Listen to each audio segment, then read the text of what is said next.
मित्रांनो, जय शिवराय. आपण आहे आश्रमाता केसरी मैदानात आणि एक वासरू बघताय अर्जुन नावाचं. तर विशेष म्हणजे वासराचं पहिलं मैदान आणि पहिल्या मैदानात फायनलचा मानकरी होऊन 4 नंबरचा मानकरी झाला. आणि वासरू अशा व्यक्तीचं आहे की जो व्यक्ती लोकांना सजेस्ट करतो की कुठलं वासरू घ्यावं किंवा कुठल्या वासरामुळं तुमच्या बैलगाडा क्षेत्रात नाव टिकून राहील. तर असे त्या अर्जुनचे मालक आहे ऋषी सोलाट. नमस्कार. नमस्कार. एकदा परिचय द्या ना तुमचा. नवीन पहिल्यांदा मुलाखत करतोय आणि आहे महाराष्ट्राला बरीचशी ओळख आहे तुमची, कारण की खरेदी विक्री करता म्हैसूर वासरांची. पण एकदा परिचय द्या नवीन प्रेक्षकांचा. माझं नाव ऋषिकेश कृष्ण सोलाट. बरं. मी राहणार गोंडगाव गेवराई तालुका बीड जिल्हा. बरं. वासराला किती पार्टनर आहेत, किती मालक आहे? दोघंच जण. ते बी एक सहमतीने त्यांच्या दोघांच्या आनंदाने ते म्हणले की नाही का ठीक आहे, तुम्ही जर म्हणत असले एवढं वासरू. त्यांनी नेमकं 1 तारखेला 1 जानेवारीच्या दरम्यान एक वासरू घेतलं होतं. म्हणजे आताच एक वासरू घेतलं. आताच काय झालं वासरू 11 जानेवारीला वासराची खरेदी झाली. तुम्ही एवढ्या फास्ट एवढी वासर काय घरी 4 वासर आहे ऑलरेडी. मला एवढं वासरू ठेवावं लागतं आपल्याला. तर त्यांचं मत आलं की मग ठेवा. तर तुम्ही म्हणल्यानंतर ठेवा तर 100% ठेवा. आणि त्याचा विषय आज झाला की त्यांचा मुलाचा वाढदिवस दुसऱ्या दिवशी होता. 11 जानेवारी संध्याकाळी एक 11-11:30 दरम्यान ते म्हणले व्यवहार करून घेऊ. म्हणजे ते तुम्ही म्हणता तसा व्यवहार, शब्दाचा व्यवहार नाही. ते म्हणले ठीक आहे, किती रुपयाला? एकच शब्द 1,01,000 रुपयाचा व्यवहार झाला. त्यात काही रुपये खोटं नाही, काहीच नाही. गाडीचा व्यवहार करून 11 जानेवारीचा व्यवहार. 11 जानेवारी. हो, गाडीतला 4-5 महिने झाले. एक आता जुलै 5 महिने 6 महिने 5-6 महिने झाले म्हणायचा. 5-6 महिन्यातलं वासरू. किती मैदान झाले वासराचे सांगा? हे पहिलंच मैदान आहे. पहिलंच मैदान. आतापर्यंत फक्त रेसलच झालेत. आता फक्त फेरे झालेत, 5-6 फेरे झालेत एक. बरं. आणि मैदान नाही रे आज. वय किती वासराचं? एक अंदाज जर विचार केला आपण तर एक 13 महिने, 12 ते 13 महिने वय.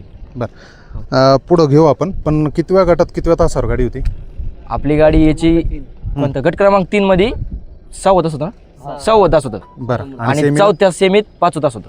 आणि फायनलला किती तासावर? फायनलला दुसरा तास होता. बरं. 4 नंबरचा मानकरी ठरला. कोण होतं याच्या गळ्यात ते सांगा. याच्या गळ्यात हिंद केसरी पिस्टन. दादा कोंडके पाटील ना? दादा कोंडके पाटील हिंद केसरी पिस्टन 22-11. बरं. पिस्टन सोबत कुठेतरी अर्जुनने आज 4 नंबरचा मानकरी ठरला. हो.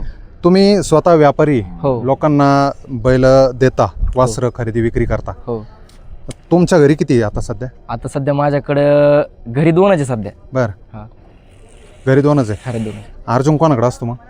अर्जुन गजभाऊकडेच. ते सगळं नियोजन वगैरे सगळं त्यांच्याकडेच आहे. त्यांच्याकडेच असतं. या जवळ या ना थोडं. गजभाऊ या नाही. वासराचं मला वैशिष्ट्य सांगा महत्वाचं, वेगळं पण. वासरू एवढं ॲग्रेसिव्ह आहे, सांगायचं तात्पर्य. आता तिथंच खाली जेव्हा गुलाल झाला, गुलालाच्या वेळेस जे ढोलकी वाजते किंवा ताशा हलगी वाजते, त्या हलगीच्या वेळेस वासरू उभं राहिलं नाही. बरं. लय ॲग्रेसिव्ह आहे. बरं. आणि विशेष तळ ते शेंड्यापर्यंत जी गती आहे तीच गती आहे. आणि कुठल्या खांदी बोलतो वासरू उजीला डावीला पण पळवेल असं काही नाही. बरं. ऋषी भाऊ, व्यवहार करता तुम्ही, व्यापारी आहे. कितीपर्यंत आतापर्यंत वासरू विकलेले? किती जास्त रकमेचं? आतापर्यंत विचार जर केला तर मी पळून पण बैल विकला, त्याच्यामुळे ते पळला बैल किती रक्कम? गाडीतला वासरू विकलं मी. एक खूप झालं तर 1-1.5 लाख रुपये वासरू विकलं. बरं. आज या वासराची किंमत मोठी लागेल. हो. कारण पहिल्याच मैदानात 3 फेऱ्याच्या व्यवहाराचं सगळं ते गजभाऊकडे. त्यांना वाटलं द्यायचं तर ते ठरवतील, कारण ते माझ्याकडे काही नाहीये सध्या. ते त्यांच्याकडे सांभाळे. त्यांचे बंधुराजे वायरमन इकडे हे छोटे बंधुराजे स्वामीभाऊ. द्या माईक द्या त्यांच्याकडे गजभाऊकडे. नमस्कार. नमस्ते. नमस्ते. असू द्या, हातात वर पकडा फक्त. तुमची तळमळ जास्त चालू आहे बोलायची केव्हाची, त्याच्यामुळे म्हटलं आता डायरेक्ट तुमच्याकडे येऊ. करा, व्हा व्यक्त व्हा, कळू द्या महाराष्ट्राला अर्जुन काय वेगळं. पण असं वाटतं की बाय फर्स्ट टाइम वासरू गुलालात राहिल्यावर म्हणजे तो आनंदच वेगळा आहे ना. आता इकडच्या भागात तर मला तर असं वाटतं की म्हणजे माझ्याकडे टोटल 9 बैल आहे. शर्यतीचे 9 बैल वागवणं म्हणजे एवढं पण ते सोपं नाही. आणि त्याच्यामध्ये क गटाचे म्हणजे आपल्याकडं तर क गटात सर्वात टॉपचं वासरू समज हे वाटलं होतं आम्हाला फेऱ्यामध्ये. बरं. त्याच्यामुळे अचानक इकडे टाकलं. अचानक टाकलं कारण की ते वासरायला घावतच म्हणजे येऊच नव्हतं देत ना सर. बाकीचे पण वासरा आहे बऱ्यापैकी, ते बाहेरच नाही काढले अजून. हा एक बाहेर काढला तर हा गुलाब गेला. सगळ्यात छोटा आहे का मग हा धावणीला आता? नाही, सारखेचे म्हणजे सेकंदाला 1-2 मिली मागं पुढे असता फक्त. याचे 5-81 झाले तर ते दुसरे 83 करतात. वयाला सगळ्यात छोटा आहे का? सेम सारखेच आहे. सारखेचे ह्याच वयचे सगळे. बाकीचे फेऱ्यावर घेता तुम्ही, शंकरपाटात पळवता का? अजून बाहेरच नाही काढले. नाहीच काढले? नाही. माझ्याकडे 2 जनरलचे म्हणजे ह्याच वासराने एवढी करामत दाखवून दिली, तर बाकीचा खजाना तुम्ही पिटाऱ्यात ठेवलेला. ते दीपावलीसाठी जरा फटाका फोडायचा विचार चाललाय. बर.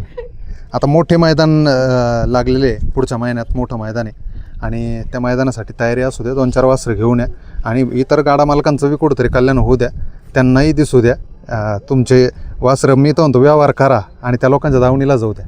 100% नक्कीच. म्हणजे त्याचा स्टार असता ना ज्याचे त्याचे. हां, वासराविषयी काय सांगाल?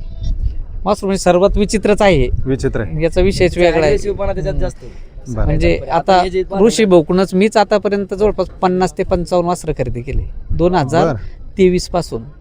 त्याच्यामुळे पार्टनर झाले तुम्ही आज. हा. नाही, ते आणि म्हणजे partner चा काही आमचा विषय नव्हता. मित्रपरा एक वेगळाच सहमती. आहे. याच्या अगोदर आम्ही आणि दोघांचं मित्राला जे बी वासरू हां, दिलं हां. ते माझ्या असं आहे की काहीच नाही. आज पण ते म्हटलं त्यांनी स्वतः वासरू घेऊन आले. एवढं आहे की सगळं सहमतीने एका मागे. बरं. त्याच्यामुळे काही विषय नसतो आमच्यात. कोण होतं गाडीवर? ड्रायव्हर कोण होता? नियोजनचं हिंद मागच्याच उमेश driver आणि सगळं उमेश driver ने बरं, उमेश ड्रायव्हरने गाडी आणली. हा तिन्ही फेरे.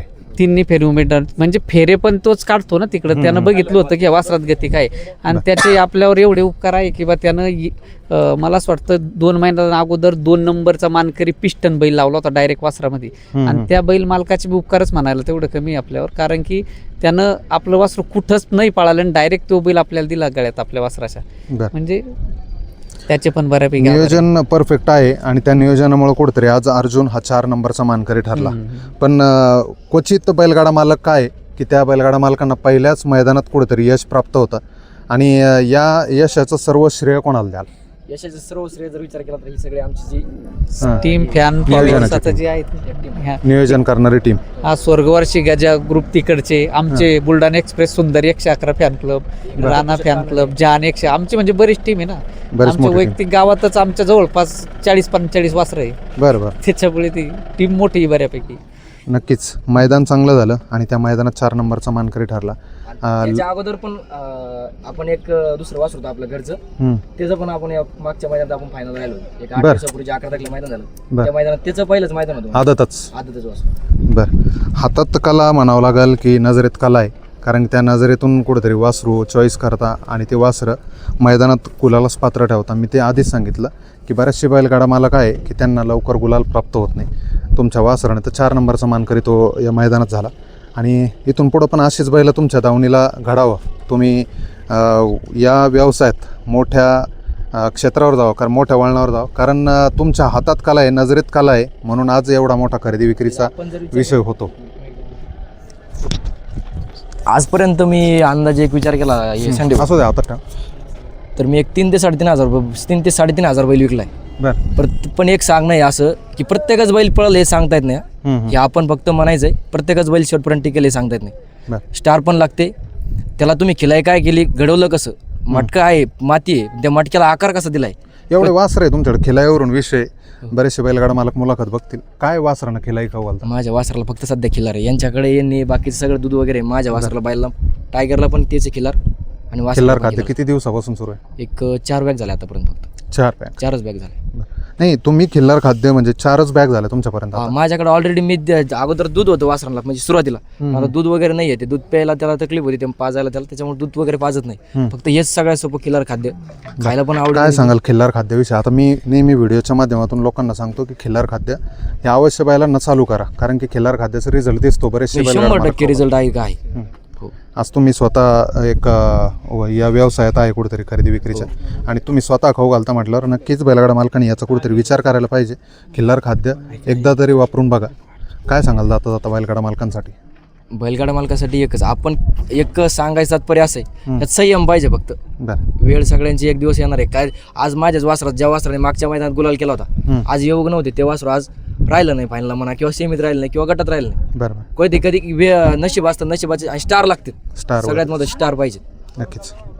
चालतं. शुभेच्छा राहतील तुम्हाला ऋषीभाऊ, आणि पुन्हा नवीन वासरू आणा आणि त्याला देखील गुलाल मिळवून 100%. द्या. आधी तर हिंद किस्से, आता तुम्ही कार्टून पाहता आदतला ह्याला कार्टून, ते पण आपल्याच गाडीतलं वासरू आहे. ते असं कोणीच म्हणणार नाही की म्हैसूरचं वासरू. कार्टून सध्या चर्चेत आहे. हो. आता अर्जुन वगैरे येतात आता हे सगळं माझ्याच गाडीतले चर्चेतला विषय. हिंद केसरी विठ्ठल ना त्याच्या असे बरेच बैल आहे सांगायचं तात्पर्य. म्हणजे पुण्यात पण आदिरा पळत होता, म्हणजे असे म्हणजे बरेच बैल आहे. प्रत्येकाचं नाव सांगायला तितकं एकेकाचं नाव सांगायला नाही, मी तेच म्हटलं की क्वचित बैलगाडा मालक हे पहिल्याच मैदानात गुलाल मिळवता, तशातले तुम्ही आहात आणि तुम्हाला ती पारख आहे. त्याच्यामुळंच कुठेतरी बैलगाडा मालकांचा विश्वास बसतो आणि तुमच्याकडनं वासरांची खरेदी विक्री होती. शुभेच्छा राहतील तुम्हाला. धन्यवाद.